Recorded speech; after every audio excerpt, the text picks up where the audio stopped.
Maintenant que vous êtes familiarisé avec les cartes du jeu, faisons une partie ensemble. Le principe est très simple. Chaque conducteur, pressé d'arriver, doit se débarrasser des cartes de son jeu sans perdre ses points. Il peut même prendre le risque de faire des infractions. Pas vu, pas pris.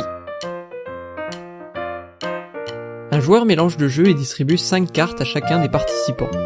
Les cartes restantes constituent la pioche. Chaque joueur prend connaissance de ses cartes. Le premier joueur est celui qui a gagné la manche précédente ou le plus âgé. Le joueur 1 pose une carte route 50 à côté de la pioche pour ouvrir le jeu et décide de piocher. S'il n'avait pas eu de carte route, il aurait pu poser une carte point devant lui ou piocher. Au début du jeu, il est conseillé de piocher afin de trouver des points. Il y en a 15 dans le jeu. Mais cela peut aussi être pénalisant si le joueur pioche une carte infraction. Le joueur 2 pose sa carte 3 points devant lui. Le joueur 3 n'a pas de points. Il décide de piocher et récupère une carte 2 points qu'il pose devant lui. Le joueur 1 pose sa carte 1 point et pioche une carte 3 points. Le joueur 2 mène la partie pour l'instant car il a le plus de points étalés devant lui. Son but, finir vite la partie. Pour obliger le joueur suivant à piocher, il pose sa carte pioche sur la pile de jeu de l'autre côté de la pioche. Le joueur 3 doit piocher sans jouer et récupère une carte pique-point. Joueur 1 pose sa carte 3 points sans piocher car elle prend le dessus. Le joueur 2 pioche une carte et pose sa carte route 90 sur la précédente. Le joueur 3 pose sa carte accident et pioche une carte ceinture. Le joueur 1 ne peut plus jouer à cause de la carte accident.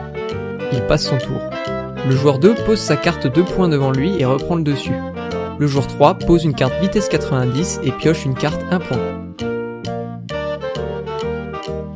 Le joueur 1 pose la carte pression sur la pile conduite. Le joueur 2 est obligé de mettre une infraction. Il pose la carte téléphone, mais s'il n'en avait pas, il devrait le prouver en montrant ses cartes et piocher sans jouer.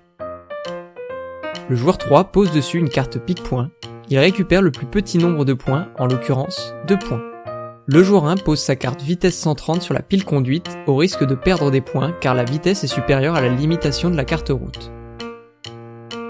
Le joueur 2 pioche et joue sa carte vitesse 50.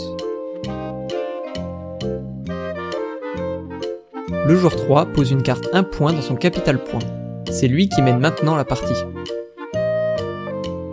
Le joueur 1 pioche une carte 1 point et la pose. Le joueur 2 doit piocher sans jouer. Il reste 4 cartes au joueur 3, dont 2 cartes ceinture, une carte pique-point et une carte vitesse 130. Il peut la jouer malgré la route limitée à 90, mais il risque de perdre des points. Il décide donc de passer son tour. Le joueur 1 pioche 3 points et pose cette carte devant lui. Il reprend l'avantage. Le joueur 2 pose sa carte pression pour le suivant. Le joueur 3 pose une carte ceinture. Le joueur 1 pose un pique-point et récupère 1 point du joueur précédent. Pour lui, il faut maintenant arriver vite en se débarrassant de ses cartes. Le joueur 2 pose sa carte route 130. Et le joueur 3 pose une carte vitesse 130.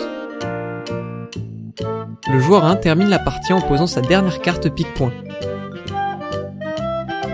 Il a 9 points en capital point contre 3 points pour le joueur 2 et 4 points pour le joueur 3. C'est donc lui qui remporte la partie. Maintenant, c'est à vous de jouer à pique-point. Bonne chance!